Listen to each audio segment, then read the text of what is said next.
For each book and book project that I do, I take on a different style. I almost like a director for a little teeny movie. A good example is probably The Spider and the Fly. It's such a dark and gothic poem. Immediately I thought of images of black and white movies and silent movies, and I love Chaz Adams and Edward Gorey, so I tried to channel that into it when I did the artwork for that book. For Spiderwick, it was a little different. The little books to me reminded me of little fairy tales set in modern times. It made me think of Andrew Lang's Rainbow Fairy books, which I loved when I was a kid. So it kind of started there with the different colored covers. We didn't do dust jacket on it. Instead, we actually took the little paper jacket that goes around the book and put on the inside, and we did a little color frontis that goes in the front, which is very reminiscent of books from 100 years ago, in particularly fairy tales.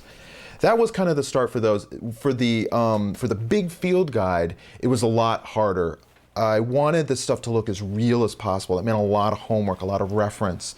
Every creature was always a combination of a lot of different creatures. For instance, the goblins were kind of bird-like and toad-like and kind of bug-like and bat-like. And so I had to find reference on all those different things to make it look as real as possible. And I think the reason for that is because a lot of the things that children enjoy nowadays, especially in the age range that reads Spiderwick, 8, 9, 10 years old, they love playing video games. Well, video games are very realistic nowadays. They love watching movies, fantasy stuff, even the cartoons. That stuff is very realistic nowadays. And so I felt that it was the book's responsibility, specifically the field guide, which claimed to be real, the stuff had to really come up to that same level, because that's what readers are being exposed to.